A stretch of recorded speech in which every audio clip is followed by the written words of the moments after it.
Hello and a warm welcome to Media Trend on Agricultural Research Council of Nigerian Television, Mabuchi, Abuja, Nigeria's first agricultural television. I am Euphemia Ijoma.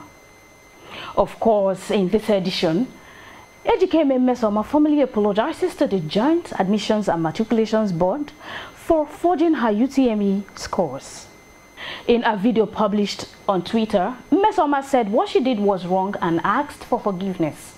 She went viral after she claimed to have scored 362 in her 2023 Unified Tertiary Matriculations examination. However, upon investigations, JAMB said Mesoma did not score 362 but 249. The body said she forged the results. The forgery accusation was found to be true by the Anambra state government, and she was asked to apologize to JAMB. Mesoma formally tenders public apology to Nigerians in the latest video. She was seen reading her letter of apology in the full glares of cameras. She said justice should be tampered with mercy, begging that the ban placed on her by JAMB should be reviewed. In her words, and I quote, "I have already admitted that what I did was wrong. I apologize for all the apportioned blame and all the pain I have caused. Ignorance played a role in my action. This is the first time in my life and academic studies that I would be accused of any form of misbehavior. It is not in my character and personality. Therefore, I plead for leniency." End of quote.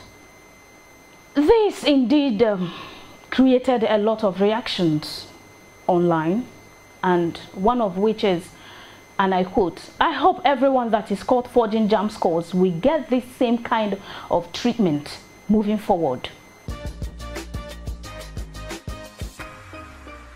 Well, anyway, you know, the first time that news came out that such girl had this kind of grade, it was overwhelming all over the nation, and people applauded her.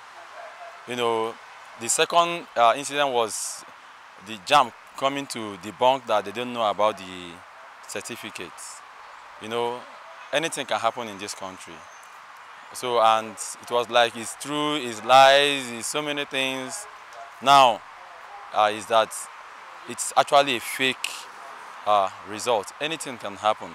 That's Nigeria for you. And, well, I don't know, I would say it's disappointing to have a girl of that kind of age to, you know, to have done that kind of thing. I know somebody might have, you know, led her to that. So, and that is on that. So, on the other side of it is that she coming out to tender apology, you asked, is very good too, because I wish she knows what it means to apologize, because to apologize is not easy, to say I'm sorry for something. But if she's been convinced and she came out to Nigerians and telling Nigerians that she's sorry, well, we can accept that apology. But we don't know what the authorities might be saying concerning that. It all comes down to how did she end up forging the results in the first place, because that doesn't make any sense. Basically, technology has made it easier for people to do that. So she doing that, I don't know how they are going to take process in that. But that should be handled well, because faking your score, that's a huge thing. And that depends, because most people are trying to get that scores and they can't. So you doing that is actually a big problem. There is more to it, because I don't think personally she's the only one that did that. Maybe she had people that helped her along the way or something. So yeah, that should be investigated. That's good. At least she had the confidence to actually come out and apologize and say the truth of what happened. But anyway, it still needs to be investigated. From what I heard, I think we need to really put more effort in our young kids, because they are really outweighing us now. So that thing she did was really wrong, but I guess she has copied from somebody, and there must definitely be somebody that's older than her that is telling her what to do. Yes, for her making apologies, right, but she took a long time to do that, but it's okay. Well, I believe that there's a lot of pressure on kids these days to do better, because of the irony that education is the only way out. So a lot of people want to see that I prosper, I make it happen for myself.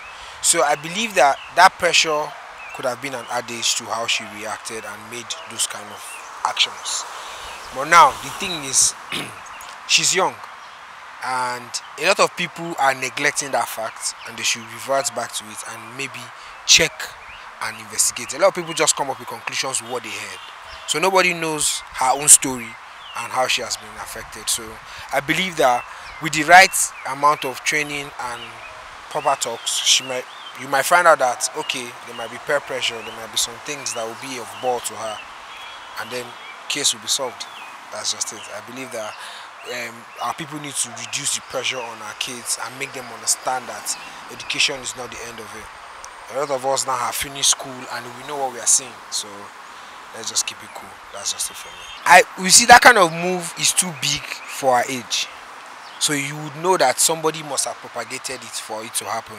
So I just believe that that same person that is trying to give her that media face should also work on her personally as a person.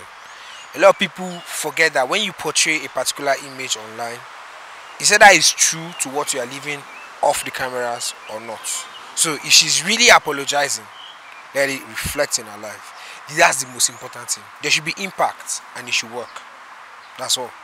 I feel if she wasn't caught, she wouldn't have apologized, and I see no reason why you forge a result when there is nothing for you to gain from it. She already did very well, so why would she forge it? It was unnecessary. And the apology, I don't feel like she means it. She just came out just because she was being dragged, and that's it.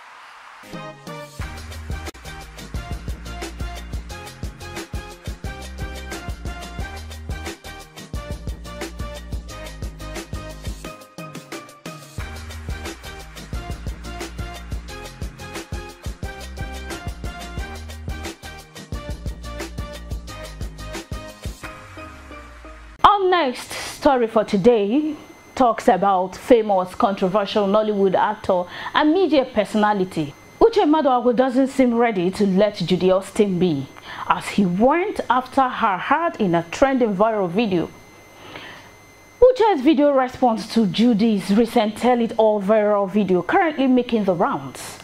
Maduagwu described the expose as disgraceful, shameful and incredibly pathetic.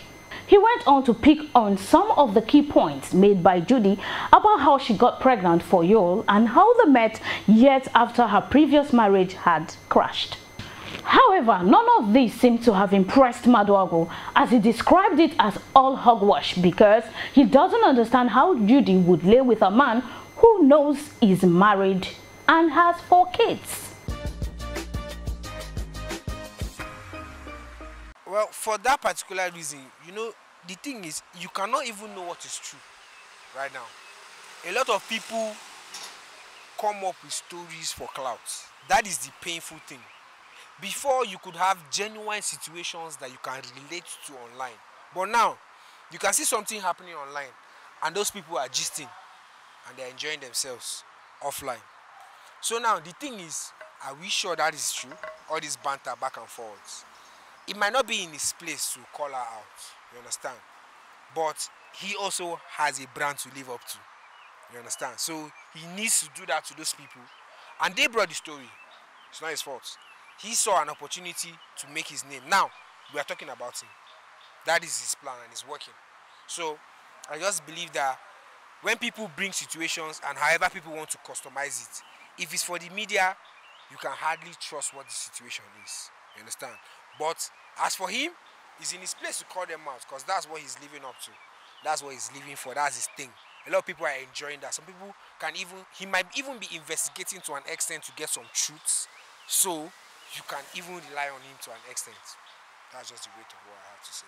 I thought, initially, I thought the matter, they settled it or something and everybody was living their life. But I never knew, okay, yeah, they did the wrong thing. But at the end of the day, even if, nobody's going to forgive them or something, they have to live their life at the end of the day.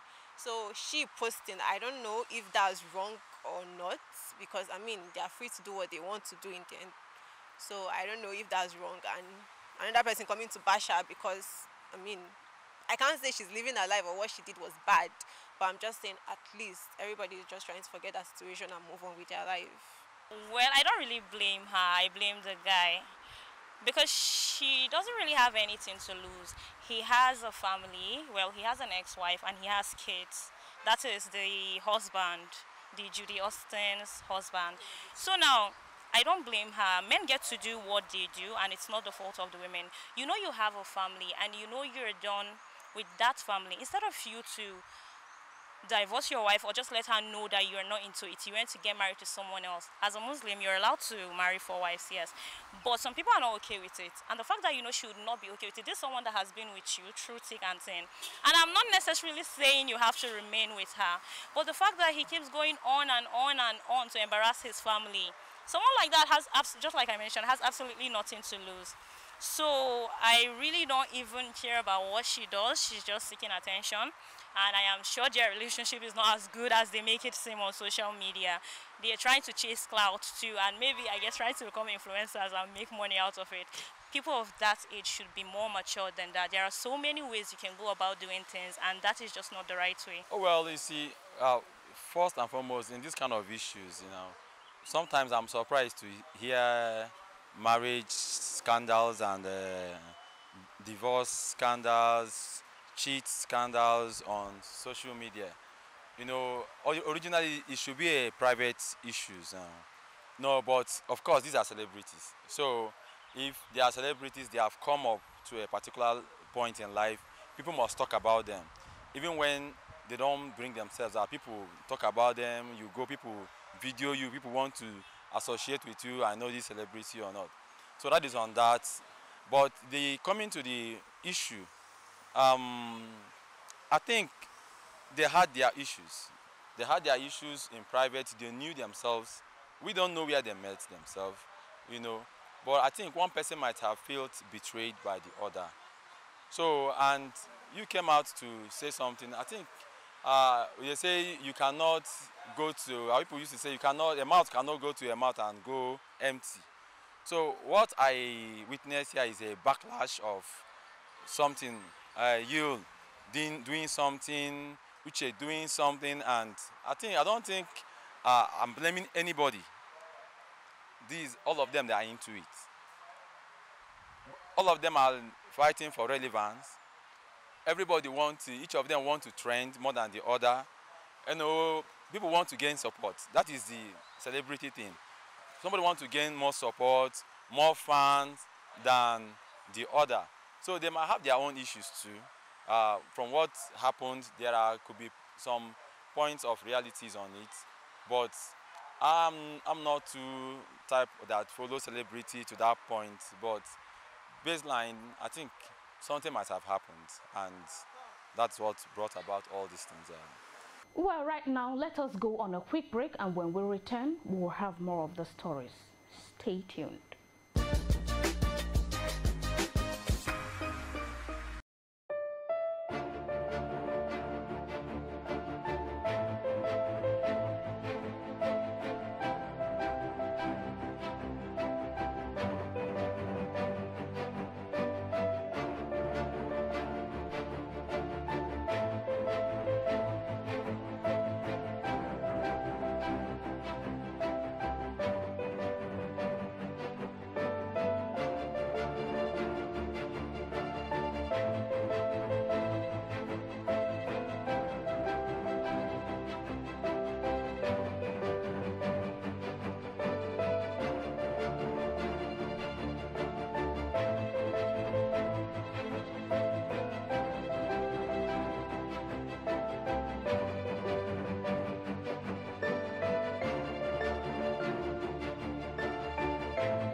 Welcome back. You are still watching Media Trend on ARCN TV. Moving on. Crayoton man goes blind while attempting to break Guinness World Record. A Nigerian man, Tembu Ebere, has allegedly gone blind while attempting to break a Guinness World Record for crying for 7 days non-stop. Ibere, in an interview published on the website of the British Broadcasting Corporation on Sunday, revealed that he went partially blind for 45 minutes while attempting the challenge. Everyone explained that he experienced serious health issues, including headaches, a swollen face, and puffy eyes, with the ultimate being blindness, in his attempt to become yet another Nigerian after Hilda Bassi, to be celebrated for their Guinness World Record feat. In his words, and I quote, "I had to re-strategize and reduce my wailing," as he discloses that he plans to see his goal through, even though he is yet to apply to Guinness World Record. Firstly, I want to commend his courage for him staying to that level, but see any essence of having world record again. So I think we should just press a pause on that thing for now and focus on something better.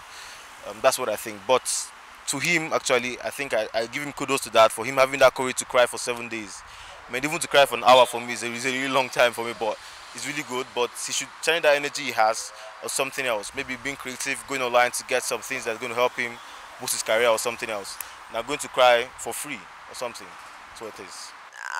I would say he should give up, because I don't see the use of all this. Just because one person cooked for I don't know how many days doesn't mean everybody would want to go into the Guinness Book of Record. It's just not like that. At least you need to plan and get certain things, or wait for a while before you do that. And him crying, I don't know, I actually saw a clip of like him crying for like, I think it was 2 hours or something like that. But I don't know, it just wasn't making sense. It just seemed all fake. I honestly don't feel sorry for him at all. He's just trying to chase clout, and he deserved what happened to him. Well, I'm sad that he's partially blind. He didn't go completely blind. Because why would you want to do something called cryathon just because you should trend or you should get some benefit that comes with being in the Guinness Book of Record? That's so unnecessary. Okay, so if you see the situation for Hilda Bassi, you will know that it was planned. It was not a I wake up, I check, I see something and I do. She planned it. She had a medical team on standby. She had an ambulance. She partnered with Uber to get people there at cheaper rates. So you will know that it's planned. So for that guy to have such reactions, it's very sure that he didn't plan it. So now, I believe I even saw when Guinness Book of Record were complaining that they've had over 1,500 requests from Nigerians. They have open market for us now. That's it. So now the thing is, for all the people that want to come up and do what they want to do, go back and look at those Americans that did what they did. Some of them took years of practice. Some of them, like the guy that ran on fire for a particular mile, he had first aid team. They were with him. There were people with what they call a fire extinguisher. They were waiting. The clothes that they made was specific to ensure that it doesn't touch his skin. So what we've, just like our country, we are imitating it. We do not plan. We just go boom. So that's why you see that, okay, Ogadon, they have, he's already having bad eyes, he's already having swollen eyes, he went partially blind.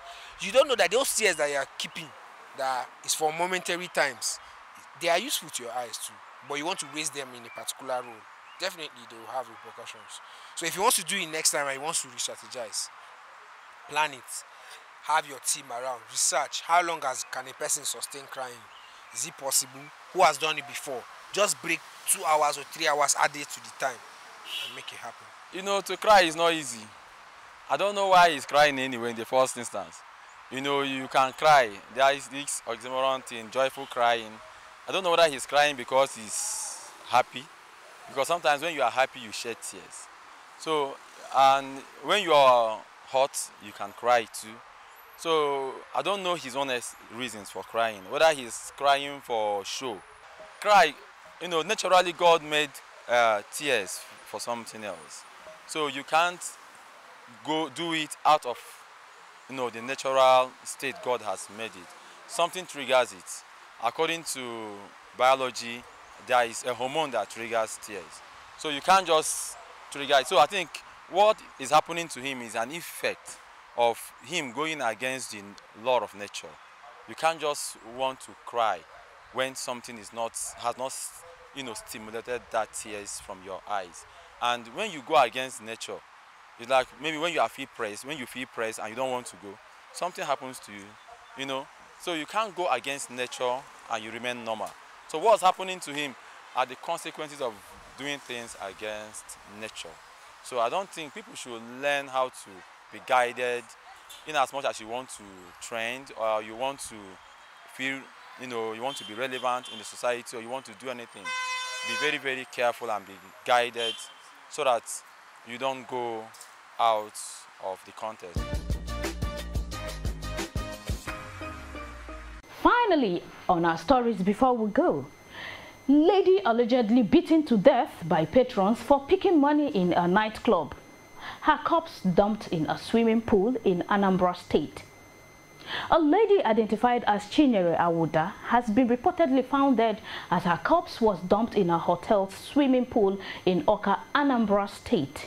According to Uloka Chibuike on Twitter, the deceased had on Saturday, July 16th, attended Club Mila, a nightclub reportedly owned by Cosmila Hotels, where one Mr. Gabriel Chinemere and his friends allegedly assaulted her. According to reports, one of the clubbers accused her of picking money while the fun seekers were spraying on their friend, who was a birthday celebrant.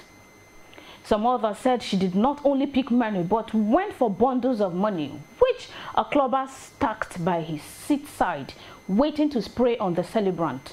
However, despite efforts made by other people in the club to rescue her from the hands of Mr. Gabriel and his friends, they continued to beat Chinyere in the presence of the club's manager, Stephen Jr., who allegedly asked the club's security guards and bouncers to stand down and instead turned off the lights while the girl was assaulted.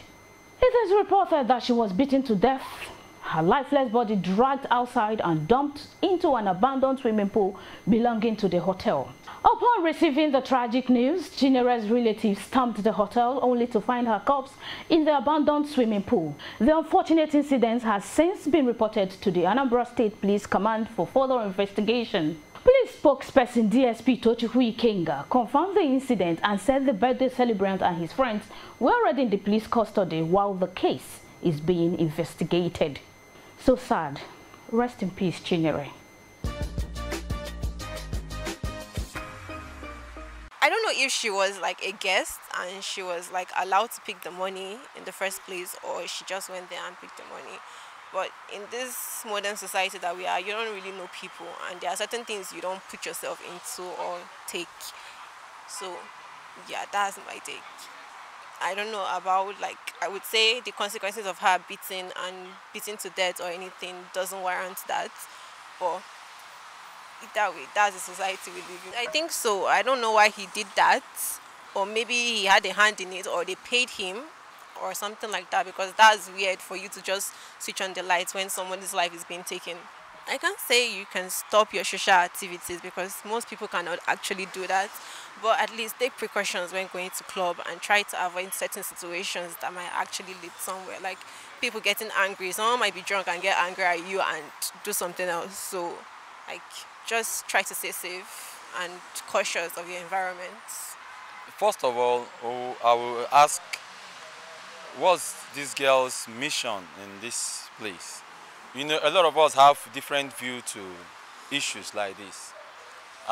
Is she part of the celebration there? Was she meant to pick money there? You know, in as much as we can talk about the violence there, that maybe she was beaten to death. You know, people don't have right to beat somebody when such things happen. But if I may ask, was she invited for the occasion? Why is she picking money after all? So you see, it is very, very important we don't put ourselves in danger.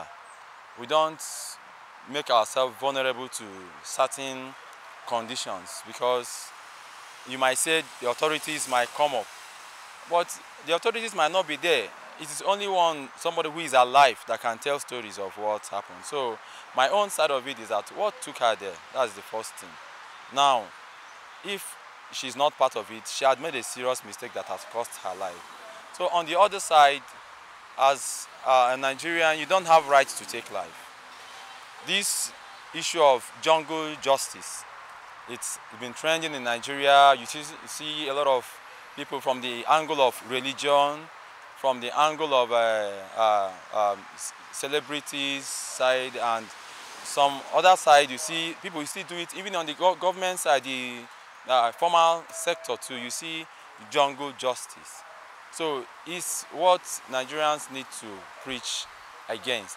You don't have right to take somebody's life. So I believe that the authorities should come, investigate this issue, and if anybody, those people that committed this crime to kill this girl, they should be brought to book to face, the consequences of the law. She picked money. She might not be part of it. Fine, but you don't have right to kill and take somebody's life. So I think it's violence to that extent. It's violence to that extent. So the authorities should wake up to responsibilities. Well, it's very unfortunate. They shouldn't have beaten her, no matter what it is she has done in the club. She's not the first girl to go to club to pick money. I just feel they are very lawless, and for you as a club owner to allow something like that to happen means you really do encourage things like this, and maybe you've even done way worse to outsiders and we're not aware of it. So I think they should be really dealt with, even killed too. I don't mind. Why would you kill somebody? Why would you take somebody's life for no reason, just because she picked money in the club? I'm not saying what she did is right, but she doesn't deserve to be killed. The thing is, most times a lot of people have some talk.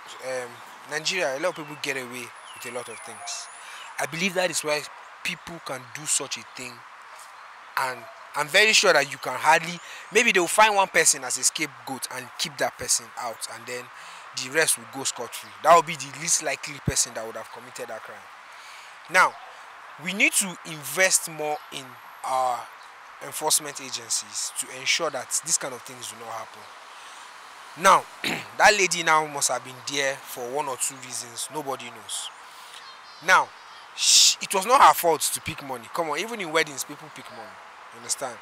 But what warrants that kind of action is just the demoralization that is continuously happening. People are not seeing women as they should be, because some people have spoiled the image of women and portraying them as money mongers. So when we start belittling that kind of situation, it becomes very terrible. So I believe that those boys now, you cannot really tell the reason for their action. It could be intoxication from the whatever they took at the place. There are so many reasons as to why that will happen. But the fact is that there's a possibility that they will get away with it. And that's the problem that we need to fix. Well, like I said before, we need to check our young kids now. We need to get some skills in the country to help these ladies get out of the streets. You won't 100% blame her, because if you check it and go through it, you see that maybe there's something that's pushed her to that kind of thing she did. And out of that greed, without asking questions, being aggressive on her and all of that, I think it's really terrible, and they should hold the bank manager responsible for any actions that's taken. And it's on that note we conclude this edition of Media Trend on ARCN TV, Mabuchi, Abuja. I am Euphemia Ijoma, thanking you for staying tuned. Bye for now.